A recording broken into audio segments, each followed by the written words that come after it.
And I would like to introduce today's speaker, Jared Rickard, who is Senior Director of Product Management for Email at DMD. With his vast experience in email marketing, automation, and analytics, Jared's knowledge of all things email encompasses managing email deployments, establishing email marketing automation programs, and leading creative design for digital campaigns. In his 14 plus years in HCP marketing, Jared has developed and deployed thousands of successful email campaigns. And now he frequently supports DMD's hospital and health system partners with their strategies for high-profile marketing campaigns. Jared has a Bachelor's of Fine Arts in Web Page, Digital and Multimedia and Information Resources from the Illinois Institute of Art. So with that, Jared, I will turn it over to you to present this material today. Thank you, Sarah. I appreciate the warm welcome. And I'm actually going to start today by thanking all of you for attending this webinar. I know that the bulk of our audience today are hospital marketers. And so I want to say thank you so much for the time that you're giving us. Today, I'm going to try very hard to reward that time by giving you some very valuable information. And I want to thank you because I know for a lot of you, your roles have been changing. During this time, you've been asked to potentially step into new and different roles on the front lines of dealing with this pandemic. And we've heard stories of marketing teams having to be deployed to help with getting patients in the door. We know a lot of you are having to try and push information out on a daily and weekly basis in an ever-changing environment. So thank you very much for your hard work during this time. It's a great benefit to our society. And I also want to thank the internal team here at DMD, Sarah Brown, Austin Reed, Pat Hottinger, and Bridget Wesley for their help pulling together all this information. We're going to try and give you a lot of very valuable and relevant information today. So with that, I would like to tell you, when we set out to put together these webinars, we plan these many months in advance. And our intent today was to talk a lot about hospital e-newsletters. And then, of course, the pandemic occurred. And so we added in content to talk about the pandemic. And as we've really dove into that information and looking at all the things that you all have sent in the most recent months, it became obvious that we really needed to take a deep look and take a longer period of time to look at what DMD has seen and how we think we can leverage that information for you so that you can use it to more effectively communicate throughout the rest of the pandemic and going forward.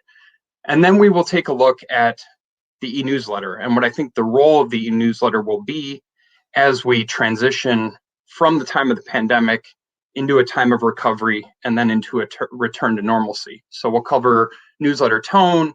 We're going to talk a little bit about best practices around newsletter size and length. And finally, we'll end things with a talk about relevance and how we can leverage peer influence in an e-newsletter. So with that, let's dive into what we've been seeing here at DMD during the time of COVID-19. I'm going to start at the highest level and look at what we see overall at DMD when we're in emailing and engaging healthcare providers. As you may know, DMD sends a lot of email. We send about 9 million emails a month, and we send across several different verticals. So we send for hospitals and health systems like yourselves. We also send for pharmaceutical organizations. We send for medical recruiters, and we send for a lot of medical publishers, both peer-reviewed and other medical publishers. And overall, month over month, since the start of the pandemic, we have seen our open rates increasing by about 1.5 percentage point per month. So we know that doctors are engaging with email a lot more frequently and at a lot higher rate. Our average open rate for the month of May thus far is 17.2%, which is very high. I mean, that's a very high engagement rate overall. And our clicks are up slightly. The click rates, have remained relatively steady. They're up a little bit. This is not actually unusual, I would say, because a lot of the COVID-focused email that we're sending doesn't necessarily have a drive-through to a website. A lot of it is very informational. So the click rates only going up slightly, is very consistent with what we've seen from a content perspective. This is it. This is that same data really represented on a chart. And so if you look at the chart on the right, we have the months of January, February, March, and April. The yellow line represents 2019, the green line 2020.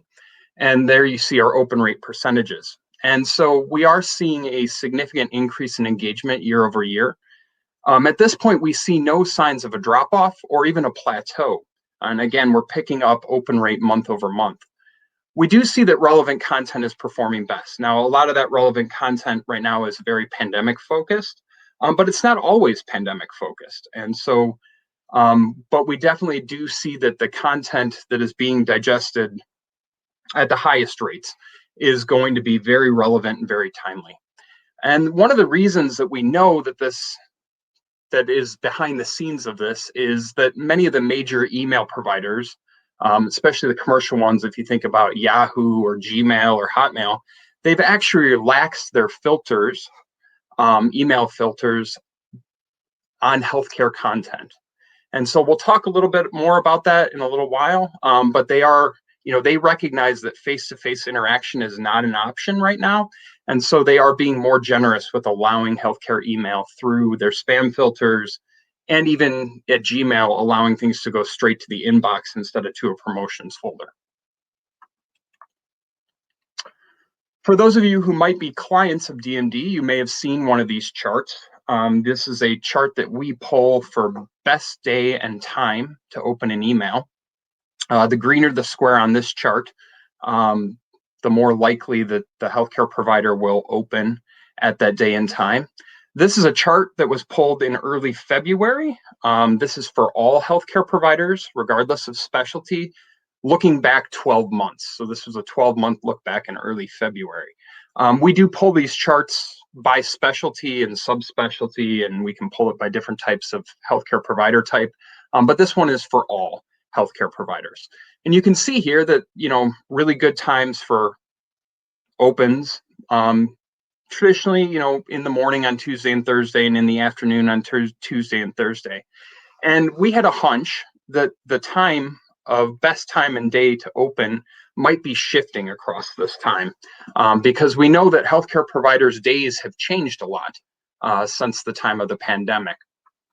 So we did a look.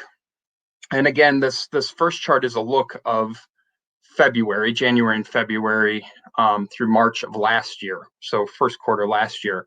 And, this chart is the first chart on the left here is very in line with, what you saw on the last screen, the 12-month look back that was done in early February, where again, you can see Tuesday morning, Thursday morning, Tuesday afternoon, Thursday afternoon.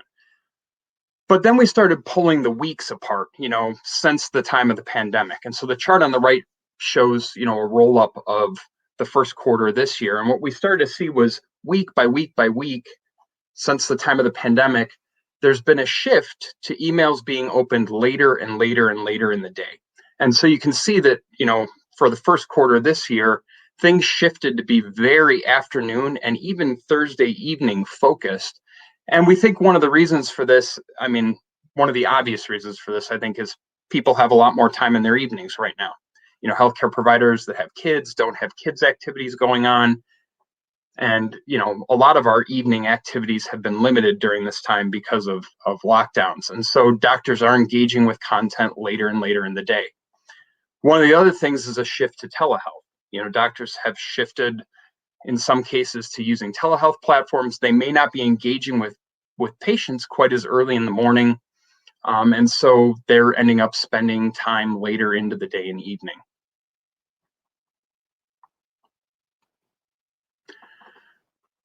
So now that we've looked at things from a high level, we wanted to dig down to the hospital and health system level and take a look at what was going on specifically at hospitals and health systems. We're going to start with a summary of all. And again, if you look at this, it's very lined up with what we saw in our overall sending. You can see that looking back into last year, we've seen, what we would see is just very consistent open rates and consistent click rates until we hit US News and World Report season this year, which is normal. We do normally have a little bit of a rise through US News and World Report season. Typically speaking, after U.S. News and World Report season ends, we do see a drop-off. But you can see this year, as the pandemic hit, we have seen that consistent rise in open rates, and it has just continued to go up and up and up. Again, calling out the click rate, it's not an anomaly in the hospital system world, especially a lot of the content that's being pushed through email, and this is a very appropriate use of email, has been very informational and less about driving folks to a website. Then I wanted to take this down to the next level down, which is really to look at what I would call our national hospital system clients. And these are our hospital systems that send almost exclusively on a national level. A lot of these hospital systems are destination health hospital systems. Looking at how this has impacted them.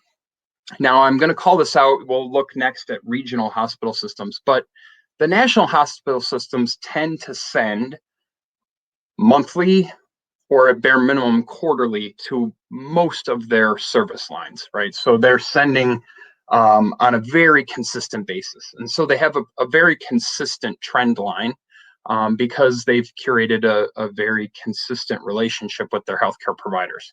And again, here we do see that things were going along very consistently, very in line with what we would expect to see. And then when the pandemic hit, the open rates have increased and increased and increased month over month. When we look at the regional hospital systems, you're going to see more of a spike during U.S. News and World Report season. This really comes from the fact that for a lot of the regional hospital systems, the ones that focus not on a national audience, a lot of the regional hospital systems, we would call them sporadic senders. Frequently, they do the bulk of their email sending to their service lines only during U.S. News and World Report season. They may send some emails throughout the year for certain things like CME events, but the bulk of the sends come between the end of November and the middle of March. And so what we see here is that spike during U.S. News and World Report season. And that's really because in actuality, the doctors who are reading those emails are actually really hungry for that content from those hospital systems. And so that's a great opportunity to recognize doctors are very hungry for content from you, which is why that big spike there. And then it tapers off as the messages get kind of drowned out by all the other U.S. News and World Report sending, which is what you see there in March. By that point, there's such a volume of U.S. News and World Report email going out that it's sometimes hard to gain a share of voice. But then you can see again that sudden upward tick as we go from March into April, and that is, again, pandemic-related communication that is being gobbled up by the physicians.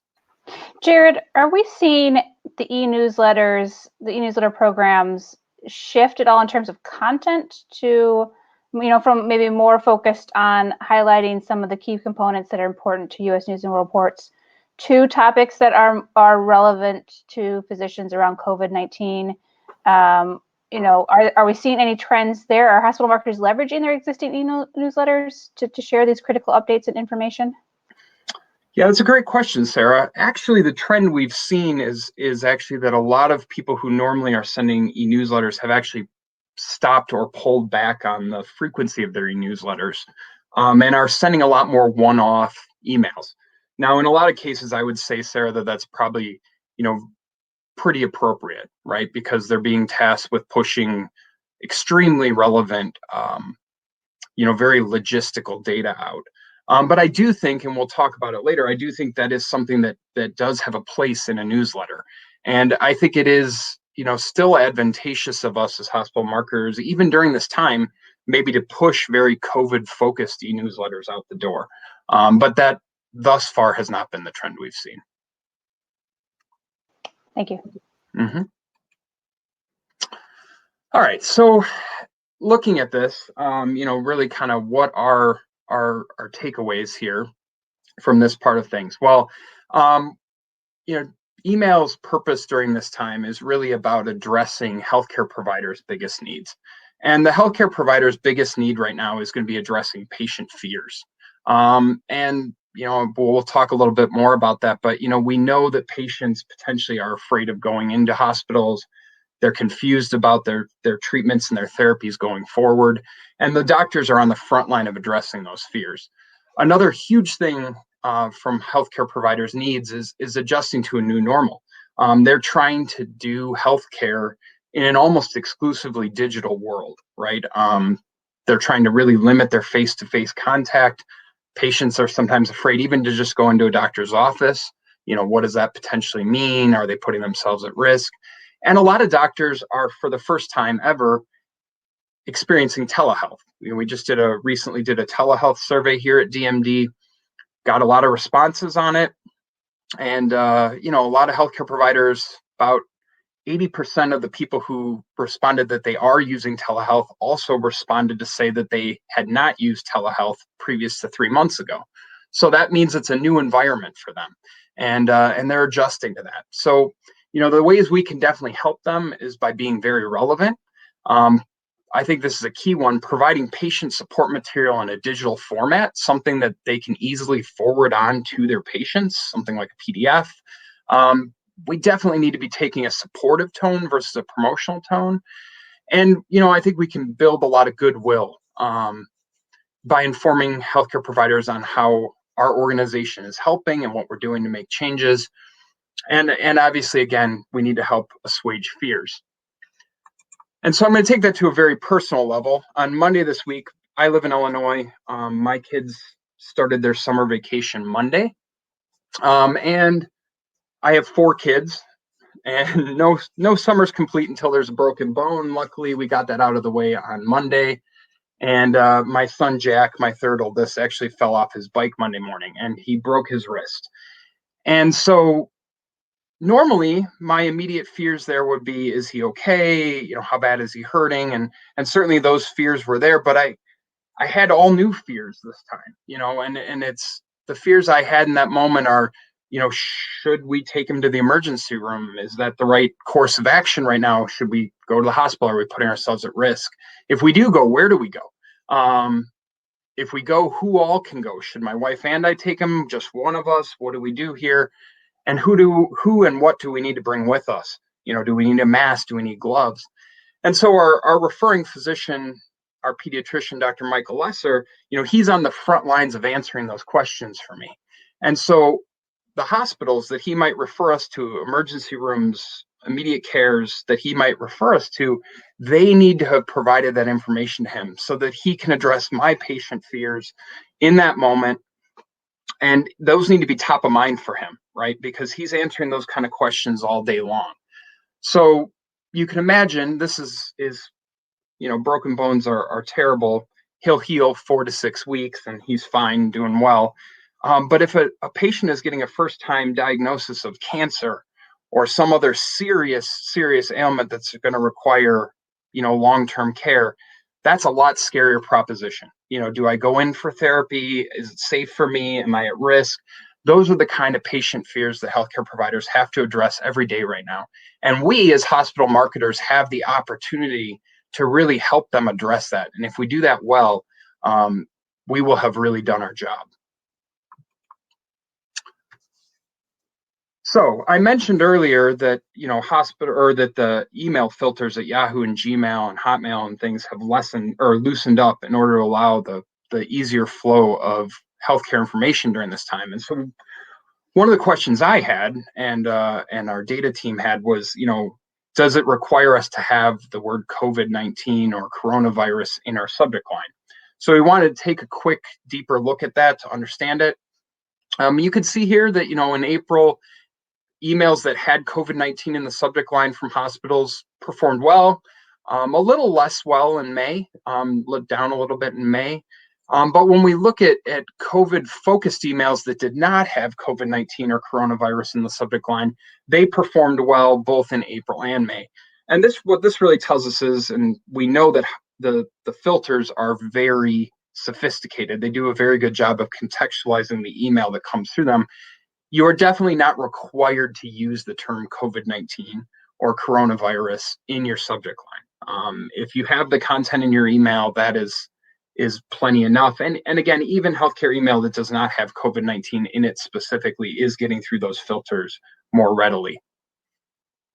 So what I hear you saying, Jared, is that these filters are not necessarily set specifically to the term COVID-19 or coronavirus. They are not. No, they are definitely not. But, again, I think certainly having that content in there, I think it's important. It's very relevant, and it is good if you have that content to have it in there. But you don't have to have the terms, and you certainly don't have to put it in the subject line. All right. So I, was thinking about this, and obviously as we were starting to think about newsletters and time going forward, and what is it going to look like for us to come out of this? Because all of us as marketers are certainly tasked with having a plan going forward. Wanted to look at this as a timeline, and also recognizing the fact that all of us in the country are potentially in very different situations. Now, I think the bulk of us are going to be in the red or in the yellow in this, right? So either we are in a state, like I said, I'm in Illinois, where the pandemic is really in full swing. We're still struggling to flatten the curve here in Illinois, especially in Chicago. And so, we're in the red. But across the border in Wisconsin, last week they came off a lockdown. So a hospital system in Wisconsin might be in what I'm calling the transition period. 3 to 6 months from now, God willing, if there's not a second round of this, we may all begin the return to normalcy.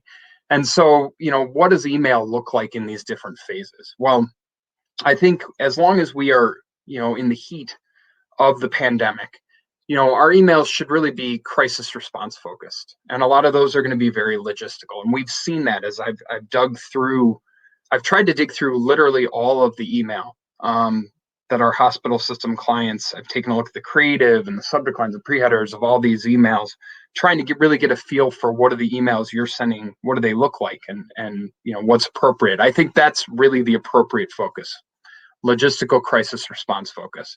But as hospitals move out into this transition period, I think there will be a need to be semi-promotional again. We're going to need to talk about things like elective surgeries.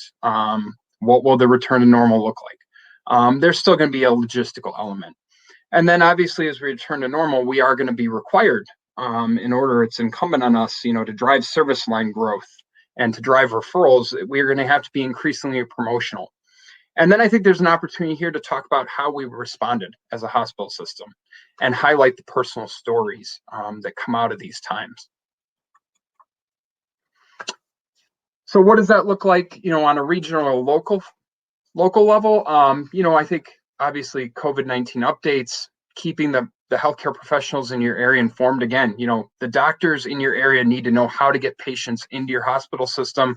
They need to be able to assuage those local patients' fears. A lot of patient care updates. If you're doing research on a local level or a national level, you need to be pushing that out.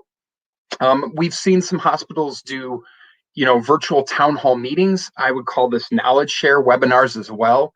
An opportunity, you are in a unique place to give an opportunity for healthcare providers in your area to get together virtually and share knowledge. If you're not doing that, that's a great opportunity to connect the physicians in your area together to talk about what's going on. And again, if you've brought in a new telehealth platform, obviously you need to get that information out to the healthcare providers in your area.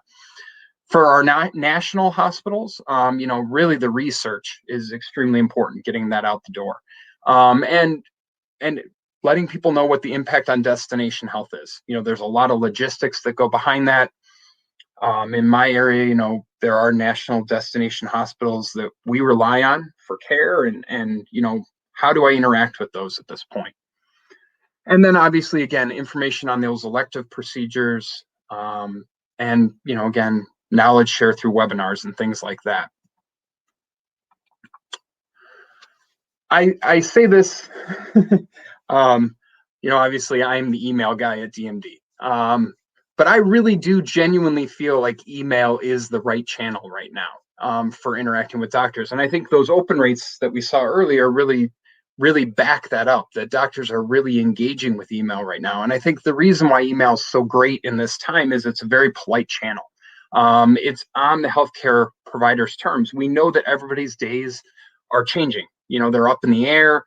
Schedules are changing. No 2 weeks are the same for doctors right now. And so email is really on their timetable. And one of the things I often say about email is it's archival, meaning it's a lot like a website. It stands up in a doctor's inbox. They can go back to it time and time again. So if you're needing to push out logistical information that they might need to reference again next week or the week after, when they have a patient question come in, they can always go back to that inbox and get that information again. And again, I want to call out those virtual town hall meetings. Driving to those via email is a great idea. If you're having those virtual town hall meetings or conducting webinars, email is a fantastic channel for getting people to come to those things. So, who should you be sending to, in this time and really, with this kind of information? And I think the important thing to think about here is who is your client base? Who are you servicing? One of the other interesting things we've seen during this time is a lot of national senders have really pulled back to regional sending. And I think that's a natural response, right? In the time of a crisis, we always kind of circle our wagons and focus on the areas closest to us. We pull in. But if you are a national or a global destination hospital, it is important to push that same kind of patient information out to your national and global audiences, because the doctors across the country who refer patients to your organization have the same fears and questions that your local and regional patients and healthcare providers have, right? And so, who do you normally service? Who is your client base? Really should direct who you are sending these COVID-focused emails to. All right, so as we turn our focus around a little bit here as to, how do we move forward, thinking about the yellow and the green on the timeline, how do we pull newsletters back into this? How can we pull COVID content into newsletters? I think it's a great time to take a look at newsletter campaigns. And, is it time to reboot them? Or, do we need to retune the content within them? So what is the role of newsletters going forward? Well, I think one thing to think about here is that for a lot of you, you may have changed your email frequency since the time of the pandemic. We've seen people emailing a lot more frequently, especially again on a local and regional basis. And so with that increased frequency, one misstep that could be made would be, as the pandemic winds down, decreasing that frequency again. And once you've established a higher frequency, decreasing that frequency could cause, a fall off of response rates. And so if you have the opportunity to keep up the frequency, I would highly recommend it. I think it's a great opportunity and would be a huge missed opportunity not to take advantage of highlighting how your hospital system has responded in crisis. Hospitals, literally the role, or what we're expected to do as a hospital is to respond in crisis. And so we really need to highlight the stories of how our organizations respond in crisis. And it's a great opportunity to highlight the personal stories. And then obviously we're going to have to talk about how we're going to handle non-essential procedures going forward, because that is of great interest to patients who had non-essential procedures scheduled before the pandemic hit. And I'll add to what Jared is, because we were talking about this just as we were starting this webinar. We've already seen, not just with the media, but with personal stories and other places, that doctors, physicians and nurses seem very willing to share their stories, with the world. So I think it's the interest and desire is there. Is how can you take it into your own e-newsletters and other efforts. Yeah, that's absolutely true. And I think people are very interested in reading those stories as well, Sarah. I think people are there's just a natural interest in hearing how healthcare providers are responding during this time. And I've read many stories and find it all very interesting. As we look at the tone of newsletters, we see a couple different categories here: academic, supportive, personal, and then promotional. And when I think about, what kind of properties go into that, right? So for a lot of the big academic medical centers, it's a lot about pushing research, talking about your new staff and facilities and what procedures and equipment you might have. when we look at a supportive tone, which, maybe is kind of a new tone to have to a newsletter right now, we really, again, are talking about patient care information and logistical information. When we look at the personal, again, this is, again, something maybe a little bit new element to pull into newsletters. We're going to need to talk about those staff and physician stories, the patient stories. We're going to want to see personal messages from departments. And then again, as we move towards really returning to normal, we're going to have to pull in our normal promotional stream of service line promotion, thought leadership profiles, and referral information. How are patients referred into our system? So I brought the timeline back here, really to kind of give us some guiding principles of what I see as going to be beneficial during this timeline, right? So if you were to put a newsletter together today to get out the door, say a June newsletter, if you're dealing with healthcare providers in states that are really still in lockdown, I really feel like it needs to be, almost all supportive, if not fully supportive, like 3-0 supportive versus promotional. So again, really talking about patient care information, research, messages from departments, physician stories. If you are emailing newsletters in a state that's in the transition period, or as we all move to the transition period, then I think it's really still going to have to be, 2-1 in the supportive category versus promotional. Maybe you start to push a little bit on your service line promotion during the transition period. But then as we all do transition back to a return to normalcy, whether that's, later this summer or in the fall, and we start to think about next year's U.S. News and World Report season, I really think that for the time being, the new normal for us should be to be about one promotional for every support. And this is really going to be that opportunity to talk about how your hospital system responded to the crisis, and to tell those personal stories while mixing it in with your service line promotion, thought leadership profiles, and referral information. And again, as we do think about next year's U.S. News and World Report season, a big factor in how healthcare providers judge hospital systems is going to be on how do they respond in crisis. And that is going to be top of mind for those doctors. So we need to tell the stories, and we need to talk about how we responded.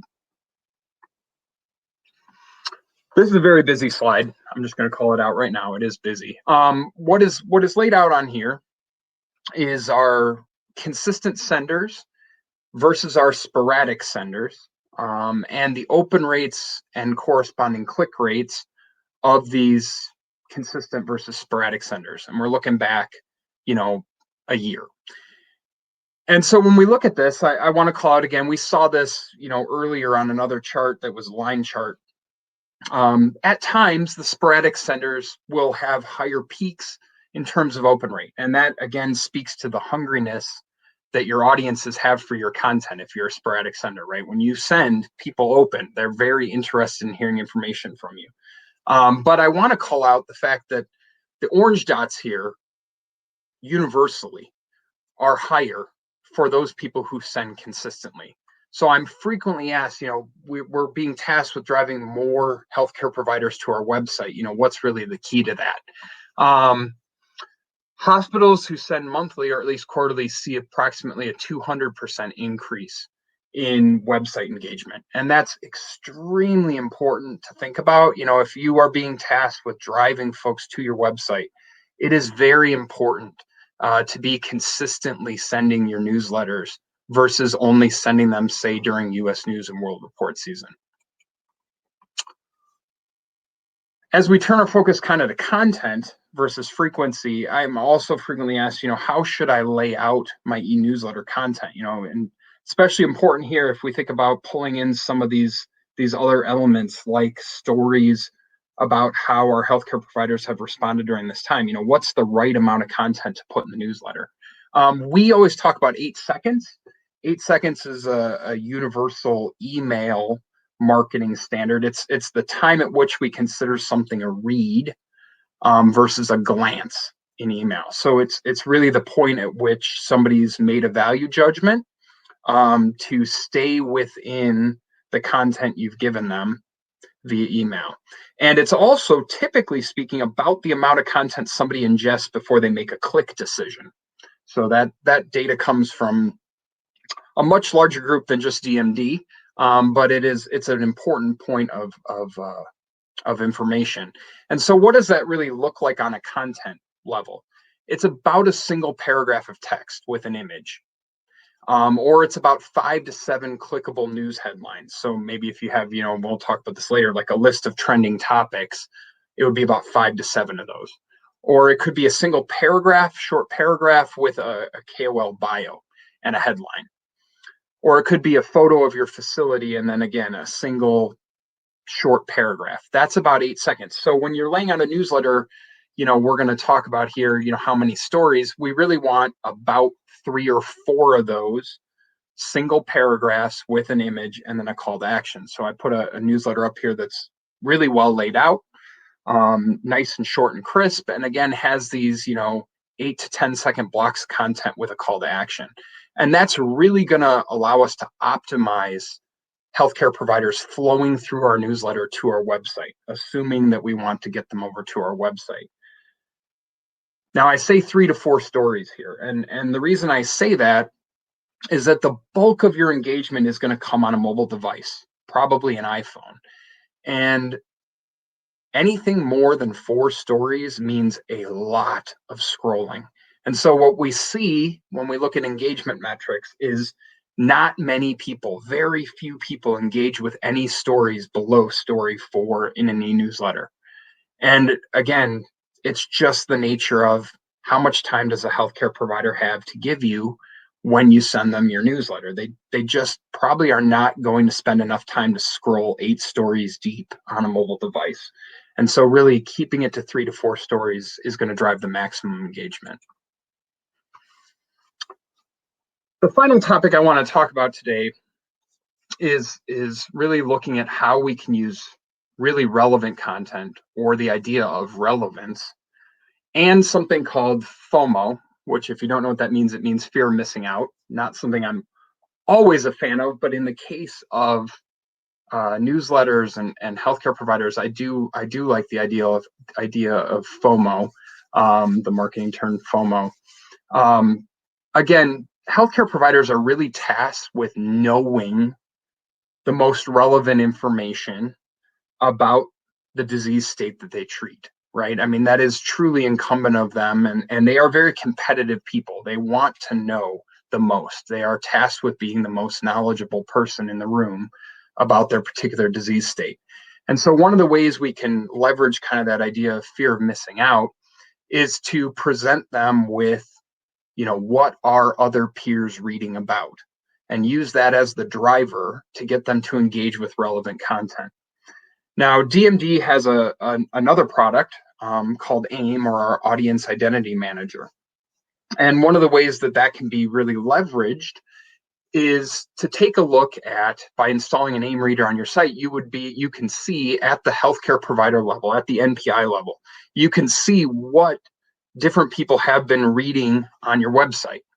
And so if you can imagine this as a section in a newsletter, you are able at either the general level or the specialty level to pull into a monthly newsletter. These are the top 5 pages that were visited by healthcare providers in your specialty, or these were the top 5 articles that were read, or these were the top 3 videos that people watched this month. And so you're able to literally pull in, using that information, data about what people have been engaging with, and understand who's been engaging with it, and leverage that to get other people to engage with it. And this is very, very powerful stuff. We have a newsletter internally that DMD sends out, our Healthcare Communications Network newsletter that we send weekly. And that is literally all it is. And I think about it for myself, when we go out to news websites, or if you're on LinkedIn, you can see, here's the trending articles that other people like you have been reading. Or if you're on a website, here were the top read articles this week. That's the stuff I'm going to engage with, because I want to know that I know what other people around me know. And that really becomes a very strong driver. Another flavor of our AIM product is to look at the ecosystem data, meaning we have an ecosystem. It's more than 2,000 websites.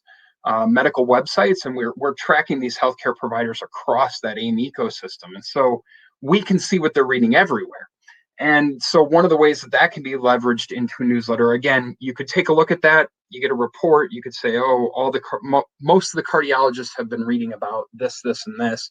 I have this content that matches it. And so you could use this also, whether it's weekly or monthly, to directionally decide, what are the top 5 articles that you would want to put in your newsletter and say, this is what other healthcare providers are reading about.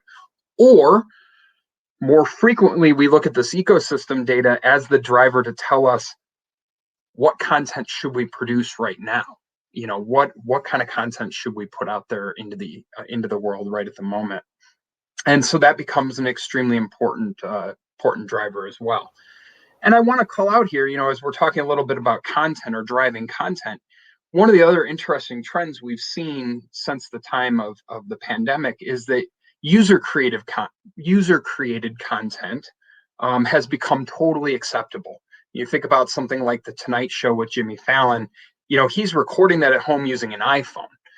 We have seen hospitals in this time, allow doctors to create content using their iPhones, video content, and things like that. So, you can produce this very relevant content very quickly without necessarily professional support. And that has become widely accepted by audiences at this point.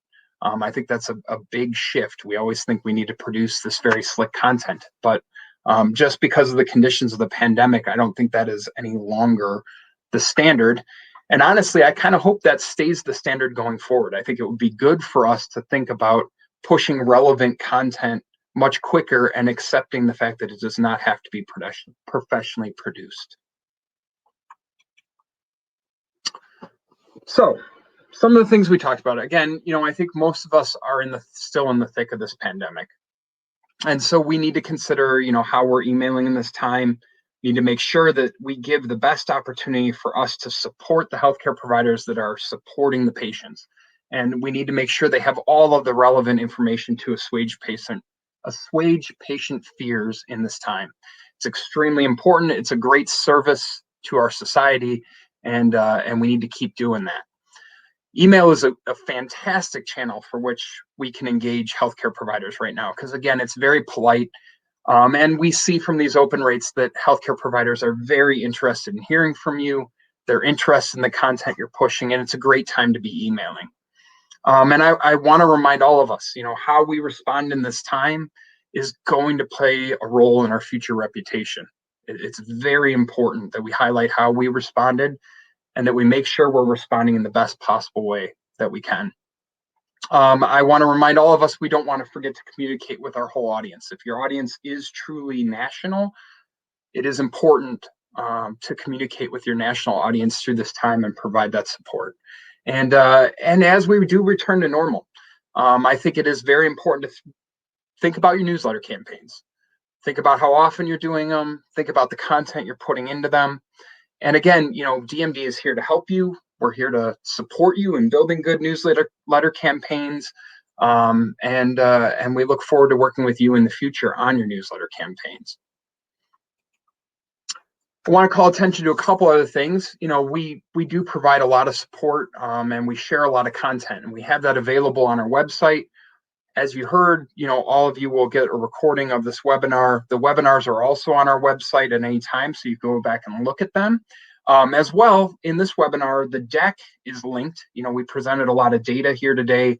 I want you to have that data and be able to leverage that data going forward. So the webinar deck is attached to the webinar as well. And I want to call special attention to something really, really cool that's coming up that DMD is hosting 1 week from today at this exact same time slot. We're hosting a roundtable discussion, and we're going to dig deeper into all the topics that we discussed today about COVID-19. And we're going to hear from thought leaders in the industry about how they have been responding, how they are responding, and how they see returning to normal. And so we will be having that next week in this exact same time slot, and I hope you will join us for that. I'm extremely excited for it and really looking forward to hearing from you all and thought leaders in this field. And to add to that, Jared, I will be sending out an invite to this roundtable likely tomorrow. So anyone who's attended today or registered for today, you will get an invite to this as well in case you're looking for the link to sign up. We will be sending that out, or you can email us directly and we'll provide you with that link. We'd be happy to have you join us for that the event next week as well. It is really going to be an open discussion around some really key topics about hospital marketing in this current period of time that we're in. So I have a few questions, Jared, to dig into. I think one of the things to think about is, for an organization who may be in a transition period, if they're starting to think about emailing to maybe a consumer audience as their COVID cases wind down, is that something that would be considered promotional? Like, how would you approach a situation as one of those transition emails, especially to a consumer audience? Yeah, so I think again, there you're directly going to be addressing those patient fears as a hospital, right? Instead of using the healthcare provider as the in-between. So I think obviously we have to be able to do it, right? And I think it is totally appropriate to have a promotional message within that email. But I think, in order to truly promote to somebody, you have to take care of their needs first. And so I think the first thing is to probably put some logistics around, how are you handling safety? Even in this post time, I think it will take not everybody's going to react the same, right? We all know that, but there are going to be a big segment of the population that may not exactly feel safe right off the bat. And so I think we have to address those safety concerns first and foremost, logistical concerns second, and then we can add that promotional message. So if you are in that transition period and you are emailing consumers directly, patients directly, then I think that would be the format I would go with. Safety concerns first, logistical concerns second, and promotional third. And you can do that all in the same email. Great. So, I think this one is about, content. And I want to add to this, build on this question. One of the things we heard from folks when we attended SHSMD last year was, where do I get content for my e-newsletters? Whether you have content or don't have content, let's say you do have content, but maybe not a lot of resources to put out newsletters. Or maybe you think you have a lot of content, and also the same problem where you don't have a lot of resources. How do organizations that do send frequent newsletters handle those, creating the content, sending the content, putting it all together, so to speak? Yeah, it is a good question. And again, I think, Sarah, part of it is the standard we set for the content. You know what I mean? I think if we set a very high bar for production of content, especially around multimedia content, we maybe do ourselves a disservice. Obviously, I think, in this current time, I think the biggest benefit, again, is even a very brief story about, how is your hospital system? How have they handled the current situation? Brief, 3-paragraph, 4-paragraph story. If you're able to put it up on your website and then, repurpose 1 paragraph into the newsletter, that's great. If you have, department leads that have written any content or are willing to write any content, messages from department leads are fantastic and can be relatively low, ask from that department lead. I think another thing that people often miss out on is that if you have printed content, any kind of printed content, with regards to your hospital system, all of that printed content can be very easily repurposed into HTML content, right? So whether you put it into the newsletter exclusively or you're able to pop it up on the website, if you even have basic design files that were used to create that print content, it can be repurposed into digital content, in a couple hours. So that's, good content to put out there. And every time I visit a hospital, I see the amount of printed content they have, right? So all of that can be exposed digitally and is valuable to expose digitally. But I think if anything, during this time, we know that there's a lot of additional content that just really stems out of, how are you handling things? What have you done? profiling different healthcare providers inside of your organization, their responses and things like that. Have we been seeing, Jared, any greater shift to more digital outreach versus maybe print or postal outreach in kind of the scope of our engagements with our clients and partners? Absolutely. I mean, year over year, we definitely see. Or is it kind of stayed steady? Okay.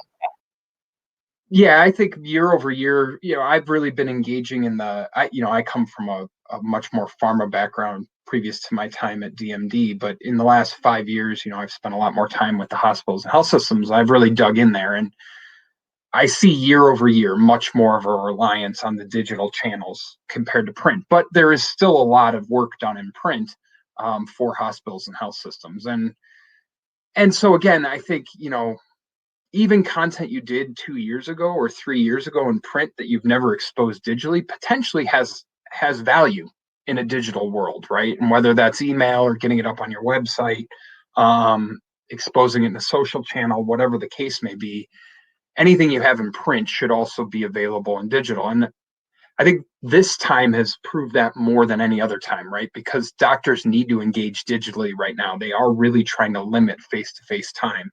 And so being able to repurpose that print content digitally is very powerful right now. Thank you. I'm going to make it last call for questions. If anyone has any additional ones, please send them our way now. I do also want to call out that I think something you had alluded to earlier, when you were looking at the data for, when is the shift for physicians opening emails and engaging with emails? And then you shared some follow-up around what we see with our AIM. Are we seeing some slight correlation between, we didn't get really into the details around the topics we're seeing being researched the most, but I would guess that it's COVID-19 related. Are we seeing a correlation between perhaps the types of things our physicians are engaging with email as well as where they're engaging with AIM? Absolutely. In the AIM ecosystem? Yeah. Yeah, absolutely. I mean, obviously there is an extreme interest in COVID-related topics across our AIM ecosystem as well. And, I mentioned earlier, we do our own DMD HCN Healthcare Communications Network newsletters. And, in every single one of the issues we've issued in the last 6 weeks, there is a predominance of COVID-related articles. And I mean, you see those every week as well, Sarah, because you're part of that team, and the focus there has definitely been on COVID, and that's driven directly off of trends, right? So that isn't we're not curating that content based on our own decisions. We're curating it based on trends in the market and what we see people reading. But I will call out, there is still a lot of other content that's being digested, so it's not all COVID related, right? And we see a lot of value in, again, addressing patient fears and research and other things for service lines that are not directly COVID related.